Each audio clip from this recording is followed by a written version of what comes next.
வாழ்த்துக்கள். தேவனுடைய நாமம் மட்டும் மகிமைப்படுவதாக. அப்போஸ்தலனாகிய யாக்கோபு எழுதின பொதுவான நிருபம்.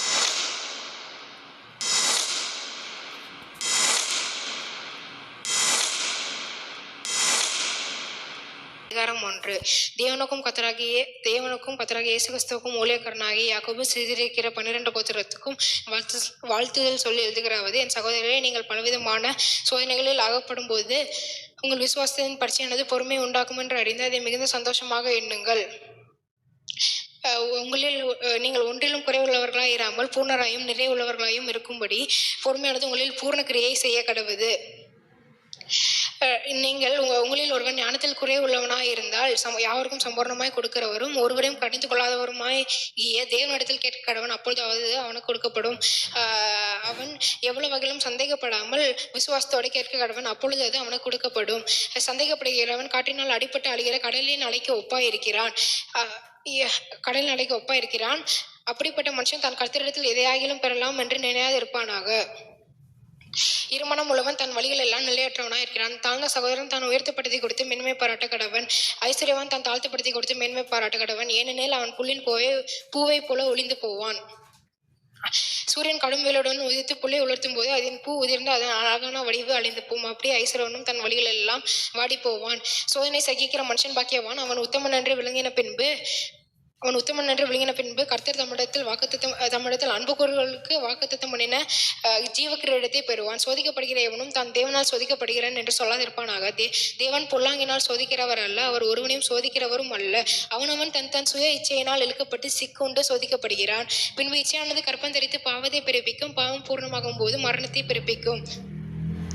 என் சகோதரரே, என் பிரியமான சகோதரே, மோசம் போகாதிருங்கள். நன்மையான எந்த ஈவும் பூர்ணமான எந்த வரமும் பரத்திலிருந்து உண்டாகி ஜோதிகளின் பிதாவிடத்திலிருந்து இறங்கி வருகிறது. அவரிடத்தில் யாதொரு மாறுதலும் யாதொரு வேற்றுமை நிழலும் இல்லை. அவர் சித்தம் கொண்டு தம்முடைய சிருஷ்டிகளில் நாம் முதல் பலன்கள் ஆவதற்கு நம்மை சத்திய வசனத்தினாலே ஜெனிப்பித்தார். ஆகையால் என் பிரியமான சகோதரரை, நாம் யாவரும் கேட்கிறதற்கு தீவிரமாயும் பேசுகிறதற்கு பொறுமையாயும் கோபிக்கிறதுக்கு தாமதமாயும் இருக்க கடவும். மனுஷனுடைய கோபம் தேவனுடைய நீதியை நடப்பிக்க மாட்டாது. ஆகையால் நீங்கள் எல்லாவித அழுக்கையும் கொடிய துர்க்கணத்தையும் விட்டு ஒழித்து விட்டு உங்கள் உள்ளத்தில் நாட்டப்பட்டதாயும் உங்கள் ஆத்துமக்களை ரட்சிக்க வல்லமையுள்ளதுமாய் இருக்கிற சத்திய வசனத்தை சாந்தமாய் ஏற்றுக்கொள்ளுங்கள். அல்லாமலும் நீங்கள் உங்கள் இருதயங்களை வஞ்சியாதபடிக்கு திருவசனத்தை கேட்கிறவர்களாய் மாத்திரமல்லாமல் அதன்படி செய்கிறவர்களாயும் இருங்கள். ஒருவன் திருவசனத்தை கேட்டும் அதன்படி செய்யாதவனானால்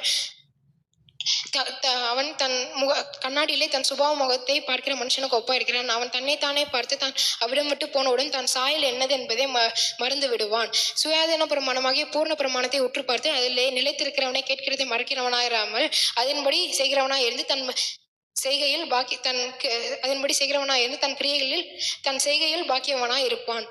உங்களில் ஒருவன் தன் நாவை அடக்காமல் தன் இருதயத்தை வஞ்சித்து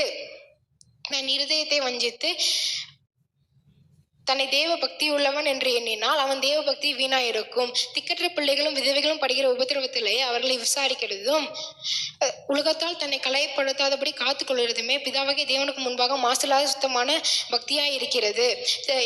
அதிகாரம் 2. என் பிரியமான சகோதரரே, மகிமையுள்ள நம்முடைய கர்த்தராகிய இயேசு கிறிஸ்துவின் மேலுள்ள விசுவாசத்தை பட்சபாதத்தோட பற்றி கொள்ளாது இருப்பீர்களாக. ஏனெனில் பொன் முதலமும் மினுக்குள்ள வஸ்திரமும் தரித்திருக்கிற ஒரு மனுஷனும் கந்தையான வஸ்திரம் தரித்திருக்கிற ஒரு தரித்தனும் உங்கள் ஆலயத்தில் வரும்போது மினுக்குள்ள வஸ்திரம் தரித்திரவரை கண்ணோக்கி, நீர் இந்த நல்ல இடத்திலே உட்காரும் என்றும் தரித்தனையை பார்த்து நீ அங்கே நெல்ல அல்லது இங்கே என் பாதப்படியே அண்டையிலே உட்காரும் என்றும்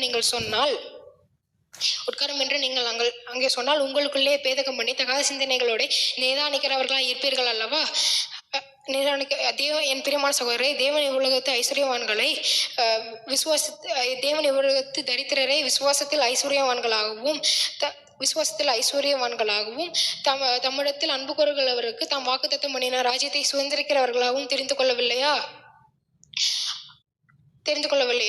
நீங்கள் தரித்திரரையோ நீங்களோ தரித்திரரை கனவீனப்படுத்துகிறீர்கள். ஐஸ்வர்யவான்கள் அளவோ உங்களை ஒடுக்குகிறார்கள். அவர்கள் அளவோ உங்களை நியாயாசனங்களுக்கு முன்பாக இழுக்கிறார்கள். உங்களுக்கு தரிக்கப்பட்ட நல்ல நாமத்தை அவர்கள் அளவோ தூஷிக்கிறார்கள். உன்னிடத்தில் நீ அன்பு கூறுகிறது போல பிறனிடத்திலும் அன்பு கூறுவாயாக என்று வேத வாக்கியம் சொல்கிற ராஜரிக பிரமாணத்தை நிறைவேற்றினால் நன்மை செய்வீர்கள். பட்சபாதம் உள்ளவர்களாய் இருப்பீர்களானால் பாவம் செய்து மீறினவர்கள் என்று நியாயம் தீர்க்கப்படுவீர்கள். எப்படி எனில் ஒரு நியாயப்பிரமாணம் முழுவதும் கை கொண்டிருந்தும் ஒன்றிலே தவறினால் எல்லாவற்றிலும் குற்றவாளியாய் இருப்பான். ஏனெனில் விபச்சாரம் செய்யாதிருப்பாயாக என்று சொன்னவர் கொலை செய்யாதிருப்பாயாகவும் என்று சொன்னார். ஆகையால் நீ விபச்சாரம் செய்யாமல் இருந்தும் கொலை செய்தாயானால் எல்லா நியாயப்பிரமாணத்தை மீறினவனாவாய். ஏனெனில் இரக்கம் செய்யாதவனுக்கு இரக்கம் சுயாதன பிரமாணத்தினால் நியாயத்தீர்ப்படைய போகிறவர்களாய் அதற்கேற்றபடி பேசி அதற்கேற்றபடி செய்யுங்கள். ஆகையால் இரக்கம் செய்யாதவனுக்கு இரக்கமில்லா நியாய தீர்ப்பு கிடைக்கும். நியாய தீர்ப்புக்கு முன்பாக இரக்கம் மேன்மை பாராட்டும். என் சகோதரரே, உங்களில் ஒருவன் எனக்கு விசுவாசம் உண்டு என்று சொல்லியும் கிரியைகள் இல்லாதவனானால் அவனுக்கு பிரயோஜனம் என்ன? அந்த விசுவாசம் அவனை ரட்சிக்குமா? ஒரு சகோதரனாவது சகோதரியாவது வஸ்திரம் இல்லாமலும் அனுதின ஆகாரம் இல்லாமலும் இருக்கும்போது உங்களில் ஒருவன் அவர்களை நோக்கி நீங்கள் சமாதானத்தோடே போங்கள், குளிர் காய்ந்து பசியாருங்கள் என்று சொல்லியும் சரீரத்துக்கு வேண்டியவைகளை அவர்கள் கொடாவிட்டால் அவர்களுக்கு பிரயோஜனம் என்ன?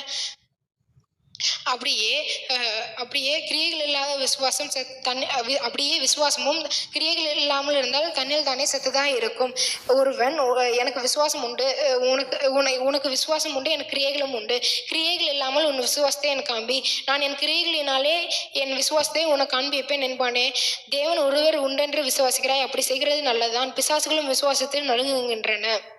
மீனான மனுஷனே, கிரியைகள் இல்லாத விசுவாசம் செத்தது என்று நீ அறிய வேண்டுமோ? நம்முடைய பிதாவாகிய ஆபிரகாம் தன் குமாரன் ஈசாக்கை பலிபீடத்தின் மேல் செலுத்தின போது விசுவாசத்தினால் அல்லவா கிரியைகளினால் அல்லவா நீதிமானாக்கப்பட்டான். அவனுடைய விசுவாசம் அவனுடைய கிரியைகளோட முயற்சி செய்து கிரியைகளினாலே விசுவாசம் பூர்ணமாக்கப்பட்டது.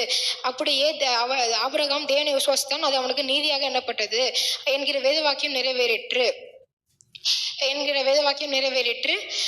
அப்படி அவன் தேவனுடைய சிநேகிதன் எண்ணப்பட்டான். மனுஷன் விசுவாசத்தினால் மட்டுமல்ல கிரியைகளினாலும் நீதிமானாக்கப்படுகிறான் என்று காண்கிறீர்களே.